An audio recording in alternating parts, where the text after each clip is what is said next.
Abraham chapter 5.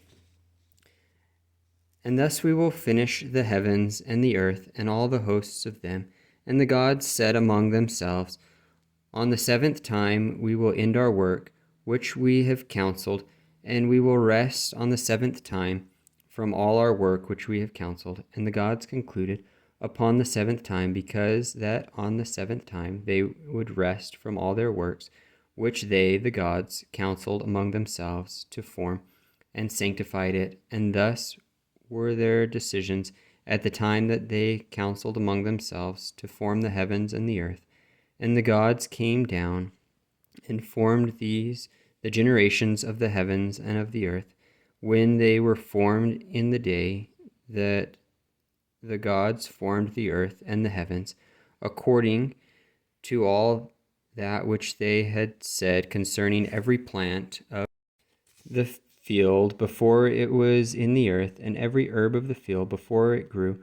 For the gods had not caused it to rain upon the earth when they counseled to do them, and had not formed a man to till the ground. But there went up a mist from the earth, and watered the whole face of the ground. And the gods formed man from the dust of the ground, and took his spirit, that is, the man's spirit, and put it into him, and breathed into his nostrils the breath of life, and man became a living soul. And the gods planted a garden eastward in Eden, and there they put the man whose spirit they had put into the body which they had formed, and out of the ground made the gods to grow every tree that is pleasant to the sight and good for food, and the tree of life also in the midst of the garden, and the tree of knowledge of good and evil. There was a river running out of Eden to water the garden, and from thence it was parted and became into four heads. And the gods took the man and put him into the garden of Eden to dress it and to keep it. And the gods commanded the man, saying, Of every tree of the garden thou mayest freely eat, but of the tree of knowledge of good and evil thou shalt not eat of it. For in the time that thou eatest thereof thou shalt surely die. Now I, Abraham, saw that it was after the Lord's time, which was after the time of Kolob, for as yet the gods had not appointed unto Adam his reckoning. And the gods said, Let us make an helpmeet for the man, for it is not good that the man should be alone. Therefore we will form an helpmeet for him. And the gods caused a deep sleep to fall upon Adam, and he slept. And they took one of his ribs, and closed up the flesh in the stead thereof, and of the rib which the gods had taken from man formed they a woman, and brought her unto the man. And Adam said, This is bone of my bones, and flesh of my flesh. Now she shall be called woman, because she was taken out of man.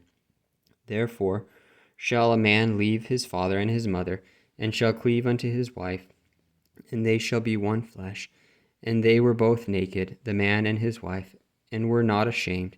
And out of the ground the gods formed every beast of the field, and every fowl of the air, and brought them unto Adam to see what he would call them. And whatsoever Adam called every living creature, that should be the name thereof. And Adam gave names to all cattle, to the fowl of the air, to every beast of the field. And for Adam there was found an helpmeet for him. A facsimile from the book of Abraham, number 3. Explanation.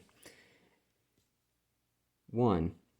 Abraham, sitting upon Pharaoh's throne by the politeness of the king, with a crown upon his head, representing the priesthood, and emblematical of the grand presidency of heaven, with the scepter of justice and judgment in his hand.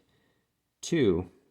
King Pharaoh, whose name is given in the character above his head. 3. Signifies Abraham in Egypt, as given also in figure 10 in facsimile number 1. 4. Prince of Pharaoh, king of Egypt, as written above his head. 5. Shulam, one of the king's principal waiters, as represented by the characters above his head. 6. Al-Limha, a slave belonging to the prince. Abraham is reasoning upon the principles of astronomy in the king's court.